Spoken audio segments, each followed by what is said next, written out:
Hello everyone. आज की इस वीडियो में हम मोस्ट इम्पोर्टेंट जीएस के क्वेश्चंस करने वाले हैं। आने वाले सभी एग्जाम्स के लिए वीडियो इम्पोर्टेंट है। चलिए स्टार्ट करते हैं। तो इंग्लिश और हिंदी दोनों में है, जिसमें भी आप देखना चाहो। In India which one of the following state has the largest inland saline wetland. Bharat में किस राज्य के पास सबसे बड़ी अंतर्देशीय खारा आर्द्रभूमि है? इसका सही उत्तर है ऑप्शन डी, राजस्थान के पास है। तो राजस्थान के पास सबसे ज़्यादा लार्जेस्ट इनलैंड सलाइन वेटलैंड है। आपको पता होगा कि सांभर लेक जो है ये भी राजस्थान में है। Okay, sambar lake salt lake है ये, और लार्जेस्ट इनलैंड साल्ट लेक है ये, और ये 3 डिस्ट्रिक्ट को टच करती है। एक है जयपुर, एक है अजमेर और एक है नागपुर। इसके अलावा जो ये लेक है सांभर लेक, ये चारों तरफ से अरावली से घिरी हुई है। ओके, 1990 को रामसर साइट भी इसको डिज़ाइन किया गया था सांभर लेक को। इसके अलावा यहाँ पे बहुत सारे फ्लेमिंगोज माइग्रेट होके आते हैं, इसलिए भी इम्पोर्टेंट है। यदि पूछा जाए कि फ्रेश वाटर लेक सबसे अच्छी कौन सी है इंडिया में, तो वो है बुलर लेक, जो कि जम्मू एंड कश्मीर में है, याद रखना। चलिए स्टार्ट आगे बढ़ते हैं। दूसरा क्वेश्चन है, एक करेक्टरिस्टिक्स दिए गए हैं एक क्रॉप की, और आपको बताना है कौन सी क्रॉप के बारे में वो बात हो रही है। तो उस पर सबसे पहले तो हॉट क्लाइमेट चाहिए, हॉट एंड ह्यूमिड क्लाइमेट चाहिए।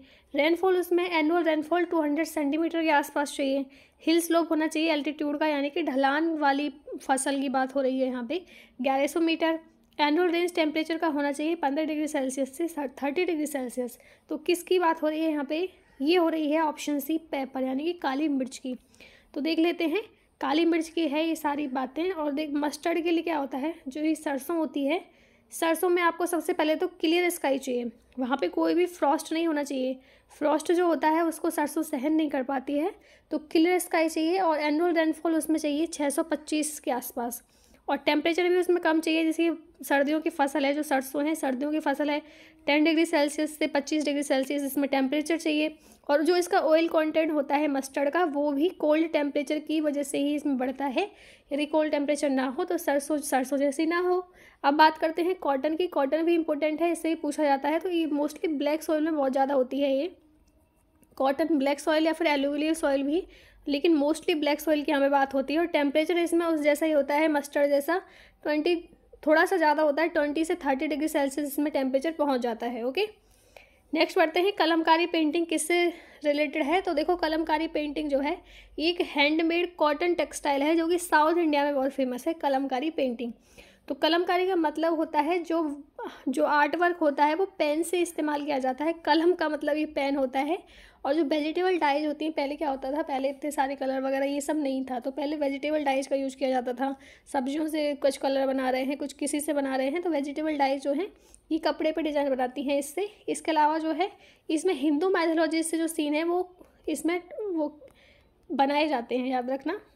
नेक्स्ट क्वेश्चन है, रॉलेट एक्ट का क्या एम था? रॉलेट एक्ट का क्या उद्देश्य था? इसका सही उत्तर है option B, imprisonment without trial and summary procedure for trial. परीक्षण के बिना कारावास और परीक्षण की सारांश प्रक्रिया। तो ये 1919 में आया था। इसको काला एक्ट भी बोला जाता है, क्योंकि यहाँ पे किसी भी इंडियन को उसके बिना गुनाह के उसके कैसे भी ऐसे ही 2 साल के लिए बंदी बना लिया जाता था। तो ये बहुत ही बुरा एक्ट था। तो इसलिए रॉलेट एक्ट का एम था, क्या था? परीक्षण के बिना कारावास और परीक्षण के लिए सारांश प्रक्रिया। Which of the following parties were established by doctor Bhimrao Ambedkar? तो option A, peasant and worker party of India. Option B, all India scheduled caste federation. Option C, independent labour party. तो आपको सिलेक्ट करना है करेक्ट आंसर, कौन कौन सी parties Bhimrao Ambedkar के द्वारा establish की गई थी। इसका सही उत्तर है ऑप्शन बी, यानी कि 2 और 3, all India scheduled caste federation and independent labour party. जो ये पीजेंट एंड वर्कर पार्टी है, ये तुलसीदास यादव केशवराव जेधे के द्वारा फाउंड की गई थी 1947 में। ओके, सत्यशोधक समाज क्या था, मतलब सत्यशोधक समाज ने क्या ऑर्गेनाइज किया? इसका सही उत्तर आप मुझे बताइए कमेंट बॉक्स में। इसका सही उत्तर है ऑप्शन सी, यानी कि एक एंटी कास्ट मूवमेंट है, ये महाराष्ट्र में चला था। ये सत्यशोधक समाज जो है वो ज्योतिराव फूले के द्वारा 1873 में एस्टेब्लिश हुआ था। इसका मेन ऑब्जेक्टिव था जो इम्प्रूव करना है सोशल स्टेटस, जो भी अनटचेबल कास्ट जो उनको माना जाता था उस समय पे, उनका सोशल स्टेटस जो है वो अपलिफ्ट करना है, ये इसका उद्देश्य था सत्यशोधक समाज का। महाराष्ट्र में ये प्रेवलेंट था। इसके अलावा 1873 में ये था, याद रखना, ज्योतिराव फूले के द्वारा। मॉन्टेग्यू चेम्सफोर्ड प्रपोजल किससे रिलेटेड था? तो ये रिलेटेड था कॉन्स्टिट्यूशनल रिफॉर्म्स से, याद रखना। सोशल रिफॉर्म्स तो थे नहीं उस टाइम पे, कॉन्स्टिट्यूशनल रिफॉर्म हो रहे थे, तो 1919 में ये आया था एंड कॉन्स्टिट्यूशनल रिफॉर्म से रिलेटेड था। हंटर कमीशन जो है वो वॉज अपॉइंटेड आफ्टर द, तो हंटर कमीशन की नियुक्ति किसके बाद हुई, कौन सा ऐसा इंसिडेंट था जिसके बाद हंटर कमीशन आया? इसका सही उत्तर है option B, Jallianwala Bagh massacre. तो ब्रिटिश गवर्नमेंट ने हंटर कमीशन अपॉइंट किया था ताकि जो जलियांवाला हत्याकांड हुआ था उसका इन्वेस्टिगेट करने के लिए हंटर कमीशन आया था 13 अप्रैल 1919 को। नेक्स्ट क्वेश्चन है, resolution for removing the vice president of India can be moved in. तो अगर वाइस प्रेसिडेंट को हटाना है तो उसका रेजोल्यूशन कहाँ पे चालू होता है? तो देखो ये होता है राज्यसभा में। तो राज्यसभा में वैसे तो बहुत कम चीज़ें होती हैं, लेकिन ये वाला चीज़ जो है वो राज्यसभा में होता है, तो इसको याद रखना है। वाइस प्रेसिडेंट का रेजोल्यूशन राज्यसभा में होता है। Vice president can be remove from his office by resolution passed by Rajya Sabha and absolute majority चाहिए इसमें, और लोकसभा भी इसमें एग्री होनी चाहिए। नेक्स्ट क्वेश्चन है साइंस का है, what happens when some charge is placed on a soap bubble. तो क्या होता है जब साबुन के बुलबुले पर कुछ आवेश रखा जाता है? तो देखो सोप पे यदि कोई भी चार्ज रखा जाए, पॉजिटिव हो या फिर नेगेटिव हो, तो जब वो उस पर प्रेशर बनाता है तो वहाँ पे जो मॉलिक्यूल होते हैं वो रिपल्सन करना स्टार्ट कर देते हैं, जिसकी वजह से उसकी जो रेडियस है, उसका जो सरफेस है वो इंक्रीज हो जाता है। तो इसकी रेडियस इंक्रीज होती है इससे, ठीक है। तो यहाँ पे जो सोप बबल है ये इलेक्ट्रिकल न्यूट्रल होता है, इसमें कोई भी चार्ज नहीं होता है, तो इसलिए इस पर जब भी पॉजिटिव और नेगेटिव चार्ज ढका जाता है, रखा जाता है, उस पर प्रेशर बनता है, तो जितना इसकी क्वांटिटी हो सकती है उसको अपने आप को फैलाने की कोशिश करता है, रिपल्सन करता है। रिपल्सन की वजह से मॉलिक्यूल आपस में एक दूसरे से अलग होते हैं, जिसकी वजह से सरफेस एरिया इंक्रीज होता है और जिसकी वजह से ही रेडियस इसमें इंक्रीज हो जाती है, याद रखना। नेक्स्ट बढ़ते हैं, मनी बिल जो है कौन से आर्टिकल में आता है कॉन्स्टिट्यूशन के? तो ये आता है आर्टिकल बी, आर्टिकल 110 यानी कि 110 में आता है। तो as per article 110 bill is said to be money bill. Money bill तब कहा जाएगा जब इसमें सिर्फ टैक्सेशन से रिलेटेड बातें हों, मनी बोरिंग से रिलेटेड बातें हों और गवर्नमेंट के एक्सपेंडिचर और रिसिप्ट की बातें हों जो कि कंसोलिडेटेड फंड ऑफ इंडिया से आती हैं। तो इसका सही हो जाएगा ऑप्शन बी, यानी कि मनी बिल। इसको मनी बिल कहते हैं। नेक्स्ट क्वेश्चन पे आते हैं, person with vision defect myopia can see. जिस व्यक्ति को मायोपिया होता है वो क्या देख सकता है? तो देखो जो जिस व्यक्ति को मायोपिया होता है ना वो पास के ऑब्जेक्ट देखता है, और एक होता है हाइपर मायोपिया। तो उसमें क्या होता है, उसमें व्यक्ति को दूर के ऑब्जेक्ट साफ दिखते हैं लेकिन पास के नहीं दिखते। मायोपिया में पास के साफ दिखते हैं ऑब्जेक्ट लेकिन दूर के नहीं दिखते, तो इसमें ऑप्शन ए सही हो जाएगा। तो मायोपिया जो है आई का डिसऑर्डर है जहाँ पे पर्सन को जो पास के ऑब्जेक्ट होते हैं वो साफ दिखाई देते हैं लेकिन दूर के नहीं दिखाई देते। और अगर इसको करेक्ट करना हो, ये भी क्वेश्चन में आता है, तो वो कॉन्केव लेंस के द्वारा इससे ठीक हो जाता है। कॉन्केव लेंस का यूज किया जाता है यदि किसी व्यक्ति को मायोपिया है। टेम्परेचर ऑफ ह्यूमन बॉडी घटता है क्या सर्दियों में, या फिर बढ़ता है गर्मियों में, या फिर ना तो बढ़ता है सर्दियों में ना घटता है गर्मियों में? तो इसका सही उत्तर हो जाएगा ऑप्शन सी, या ना तो बढ़ता है ना ही घटता है। हमारी बॉडी का टेम्परेचर एक जैसा होता है, वो तो मौसम बदलते हैं, बॉडी का टेम्परेचर नहीं। तो ऑप्शन सी इसमें सही हो जाएगा। विच one of the following concern soils. तो सोइल को क्या कंसर्न करता है? तो ये है ऑप्शन ए, एडियाफेटिक, यानी कि उसका टेक्सचर क्या है, soil condition like texture, drainage rather than geographic और climate factor. Edaphic is related to soil condition से रिलेटेड होता है ये।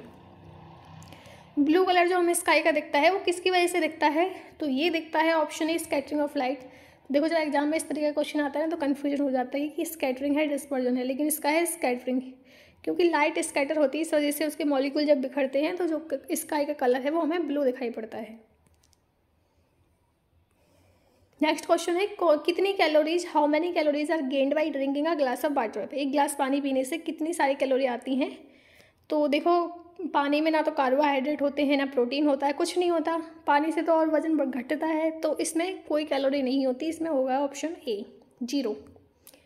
तो देखो वाटर में ना तो कार्बोहाइड्रेट होता है ना प्रोटीन होता है ना फैट होता है, इसलिए इससे कोई कैलोरी नहीं मिलती है। तो विच of the following is stem, इनमें से कौन सा एक तना है? तो देखो हम जो वेजिटेरियन लोग हैं वो ज़्यादातर जो पत्तों को खाते हैं, मतलब प्लांट के ही हम पार्ट खाते हैं, जैसे कोई पत्ता खाते हैं, जैसे पालक है पत्ता है, जो अदरक है वो रूट है, ठीक है, जैसे आलू है वो तना है। तो इस तरीके से हम डिफरेंट चीज़ों के प्लांट के हिस्से को खाते हैं और उसको डिफरेंट नाम से संबोधित करते हैं। तो देखो इसका सही उत्तर है ऑप्शन बी, यानी कि जिंजर। जिंजर जो है, एक मिनट रुको, इसमें थोड़ी कन्फ्यूजन है कि आप मुझे कमेंट बताओ जिंजर स्टेम है क्या, क्योंकि पोटैटो तो है स्टेम एंड जिंजर का आई एम नॉट श्योर। इसमें टर्निप जो है, ये कैरेट जो है, ये स्वीट है, ये रूट का हिस्सा यानी कि जड़ हम खाते हैं, लेकिन स्टेम इसमें पोटैटो आना चाहिए, यहाँ पे पोटैटो लिख दो। एंड जिंजर का आई एम नॉट श्योर, आपको पता हो तो आप प्लीज़ कमेंट बॉक्स में लिखिए। इसमें तो लिख रहा है वैसे ginger is an example of underground stem, तो मैं आपको कंफर्म करके इसका उत्तर बताऊंगी। ओके, नेक्स्ट क्वेश्चन है which of the following as the lowest mean net primary productivity, निम्नलिखित में से किसकी औसत शुद्ध प्राथमिक उत्पादकता सबसे कम होती है?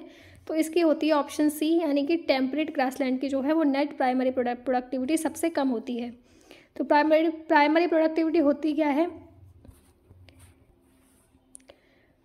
ये एक ऐसा रेट होता है जिस पर जो उत्पादक होते हैं उनके द्वारा प्रति इकाई क्षेत्र में प्रकाश संश्लेषण यानी कि जो वो होता है फोटोसिंथेसिस, उसके दौरान समय की अवधि में बायोमास या कार्बनिक पदार्थ का उत्पादन इसमें होता है, उसको कहते हैं प्राइमरी प्रोडक्टिविटी। ग्रीन मफलर किससे संबंधित है? तो ये संबंधित है नॉइज पोल्यूशन से। जब बहुत ज़्यादा नॉइज होता है, जैसे बहुत सारे ट्रैफिक वाले शहर होते हैं तो उसमें बहुत ज़्यादा नॉइज होता है, तो उसकी वजह से क्या होता है, साउंड पोल्यूशन होता है। तो उससे निपटने के लिए बहुत सारे पेड़ लगाए जाते हैं, जितने ज़्यादा पेड़ होंगे उतना जो साउंड का वो है डेसिबल वो कम हो जाएगा। तो ग्रीन मफलर यहाँ पे नॉइज पोल्यूशन से रिलेटेड है। तो ग्रीन मफलर जो है एक टेक्निक है सोइल नॉइज पोल्यूशन को रिड्यूस करने की। 4 या 6 रो में यहाँ पे ट्री लगाए जाते हैं इस नीम के, अशोक के, जहाँ पे बहुत सारा पॉल्यूटेड एरिया होता है या फिर नॉइज एरिया हो। नीरी कहाँ पे लोकेटेड है? तो देखो नीरी की फुल फॉर्म है national environmental engineering research institute, ठीक है।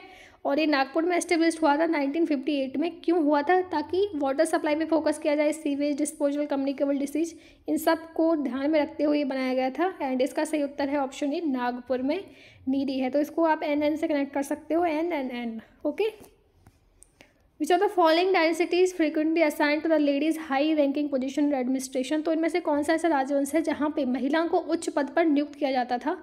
तो इम्पोर्टेंट बात है, तो ये चालुक्य डायनेसिटी में महिलाओं को ऊंचे पदों पर स्थापित किया जाता था। तो देखो during the reign of Chalukya, girls जो है रूलिंग फैमिली में, वो तो कोई मिलिट्री पोजीशन पे होती थी, वो एडमिनिस्ट्रेटिव ट्रेनिंग पोजीशन पे होती थी।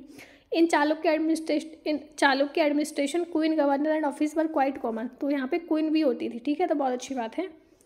Hyper solution use in photography is the solution of, तो जो हाइपर सॉल्यूशन होता है फोटोग्राफी में वो किसका सॉल्यूशन होता है? तो ये होता है ऑप्शन ए, सोडियम थायोसल्फेट का। Atmosphere exert enormous pressure on us but we do not feel it because, वातावरण हम पर बहुत अधिक दबाव डालता है लेकिन हम इसे महसूस नहीं कर सकते। क्यों? क्योंकि ऐसा इसलिए होता है क्योंकि जो हमारा ब्लड होता है ना, वो इससे जितना एटमॉस्फेयर में प्रेशर होता है उससे ज़्यादा प्रेशर वो एक्सर्ट करता है, जिसकी वजह से हमें एटमॉस्फेयर का प्रेशर फील नहीं होता है। तो इसका सही हो जाएगा option A, our blood exert a pressure slightly more than that of atmosphere.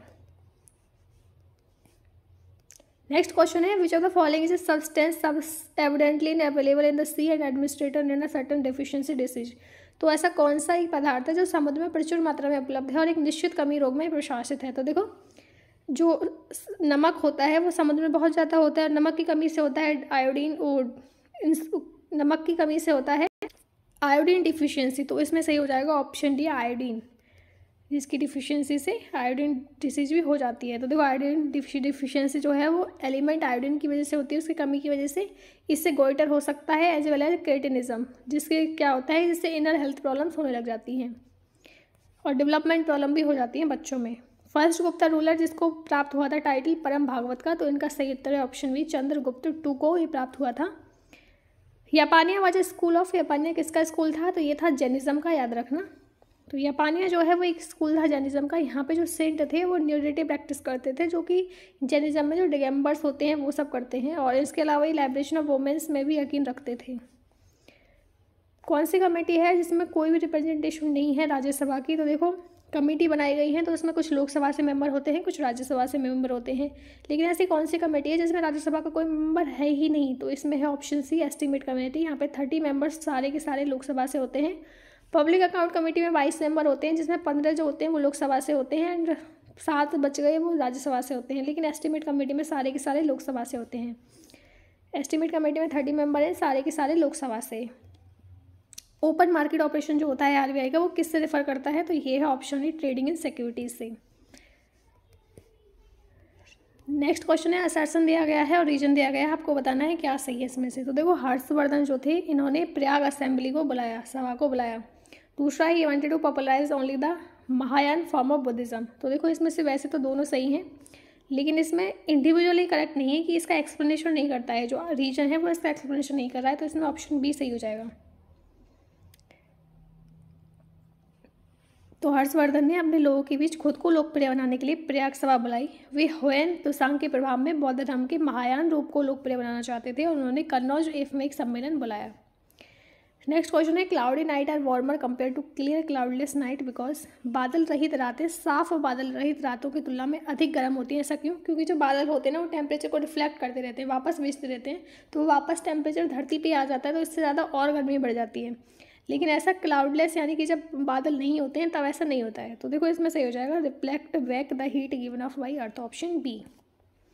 तो क्लाउडी नाइट वार्मर इसलिए होते हैं क्योंकि वहाँ पे जो सन की हीट है वो वापस आती रहती है धरती पर ही। नेक्स्ट क्वेश्चन है, असर्शन दिया है और रीजन दिया है, आपको बताना है क्या सही है। Amount of moisture in the atmosphere is related to latitude. Option reason दिया है, capacity to hold moisture in the form of water vapour is related to temperature. इसमें तो देखो दोनों ही सही हो जाएंगी, दोनों ही सही हैं और एक्सप्लेनेशन भी इसकी ठीक है। नेक्स्ट क्वेश्चन है, college student desire to get elected to municipal council of his city, validity of his nomination would depend on the important condition among the following. तो देखो इसमें 31 का सी सही है कि उसका जो नेम है वो वोटर लिस्ट में है। नेक्स्ट क्वेश्चन है, in India every state has a high court in its territory. गलत बात है, सब में थोड़ी है। The constitution of India provide high court in each state, ये बिल्कुल सही बात है, क्योंकि कॉन्स्टिट्यूशन ऑफ इंडिया कहता है कि हर स्टेट को एक हाई कोर्ट होनी चाहिए। अब ये नहीं कह रहा कि हर स्टेट में अलग से होनी चाहिए। ऐसे हमने बहुत सारी कोर्ट देखी हैं हाई कोर्ट, जो 4-5 स्टेट की मिलकर एक हाई कोर्ट है। इसी तरीके से इसमें ऑप्शन ही गलत हो जाएगा और रीजन सही है इसमें। तो इसमें A is false but R is true, इसका डी ऑप्शन सही हो जाएगा। नेक्स्ट क्वेश्चन है, all revenue received by the union government by a way of tax and other receipt for the conduct of government business are credited to, तो ये consolidated fund of India में आ जाते हैं। Article 266 जो है वो constitution का कंसोलिडेटेड फंड ऑफ इंडिया के बारे में बात करता है। नेक्स्ट क्वेश्चन पे आते हैं, important policy instrument of economic liberalisation is reduction in import duty on capital good. इसका रीजन है, reduction in import duty would help the local entrepreneurs to improve the technology to face the global market in context of above two statement which one of the following is correct. इसका सही उत्तर है option ए, यानी कि ये दोनों correct हैं और जो रीजन है वो एक्सप्लेनेशन सही करता है ऑप्शन असर्शन की। तो रिडक्शन इन इम्पोर्ट ड्यूटी और ऑन कैपिटल गुड और producer good will help the local entrepreneur to improve technology to face the global market. तो अगर इम्पोर्ट ड्यूटी रिडक्शन कर देंगे तो उसमें हेल्प मिलेगी लोकल एंटरप्रेन्योर को कि वो थोड़ी टेक्नोलॉजी बढ़ाए, उसमें थोड़े और पैसे इन्वेस्ट करे, थोड़े ग्लोबल मार्केट में तो रिकॉग्नाइजेशन होगी ना उसकी, इसलिए वो और थोड़ा इन्वेस्ट करेगा। तो इसका ऑप्शन ए सही हो जाएगा। ऑप्टिकल फाइबर कौन से प्रिंसिपल पे वर्क करते हैं? तो एक टोटल इंटरनल रिफ्लेक्शन के प्रिंसिपल पे वर्क करते हैं। A fuse is used in main electric supply as a safety device. Which one of the following statement about the fuse is correct? तो देखो जो फ्यूज होता है वो लो मेल्टिंग पॉइंट होता है, इसलिए इसमें फ्यूज जो है वो सेफ्टी डिवाइस के रूप में यूज किया जाता है। तो फ्यूज वायर जो है वो metal having low melting point से बनता है, ताकि जो कि मेल्ट हो जाता है और सर्किट को ब्रेक कर देता है if the current exceed a safe value. यदि करंट सेफ वैल्यू से ज़्यादा पहुँच जाता है तो ये मेल्ट होकर सर्किट को ब्रेक कर देता है। ठीक है। Major chemical compound found in human kidney stone is, कौन सा है जो ह्यूमन किडनी स्टोन जब हो जाता है किसी की गुर्दे में पथरी हो जाती है तो कौन सा केमिकल कंपाउंड उसमें बनता है? तो इसका सही उत्तर है ऑप्शन सी, कैल्शियम ऑक्सोलेट। तो most kidney stones are calcium stones usually in the form of calcium oxalate. In eye donation which of the part of donor size utilise, तो एक कॉर्निया यूज किया जाता है, option C. Generally blindness is caused by the dryness and hardness of cornea. बहुत व्यक्तियों में अगर कोई ब्लाइंडनेस हो रही है तो वो किसकी कमी से हो रही है? उसकी जो कॉर्निया है उसमें सूखापन आ गया है, उसमें हार्डनेस आ गई है। तो कोरोना जो है क्लियर लेयर है जिसमें हेल्प करती है जो लाइट पास करने में, और ये ऑटो लेयर है हमारी आँख की, और it can transfer from one person to another, जिससे किसी की डेथ हो जाती है तो 6 आवर के अंतर्गत ही वो दूसरे व्यक्ति को नेत्रदान करना चाहिए। ठीक है, नहीं तो उसके बाद वो सूख जाएगी और ख़राब हो जाएगी। नेक्स्ट क्वेश्चन है, इनमें से कौन सा जो है वो उत्तर प्रदेश के साथ बॉर्डर शेयर करता है? तो देखो राजस्थान करता है, छत्तीसगढ़ करता है, झारखंड करता है, लेकिन पंजाब नहीं करता। तो ऑप्शन बी इसका सही हो जाएगा। In which of the following is Malta located, Malta कहाँ पे लोकेटेड है? तो ये लोकेटेड है मेडिटेरियन सी में, ऑप्शन बी इसका सही है। MMS से कनेक्ट कर सकते हैं आप। नेक्स्ट क्वेश्चन है, plan of sir Stafford Cripps envisages that the after the second world war India should give dominion status. इन्होंने ऐसा कहा था कि इंडिया को डोमिनेशन स्टेट मिलना चाहिए सर स्टैफोर्ड क्रिप्स ने 1932 में। Thank you for watching.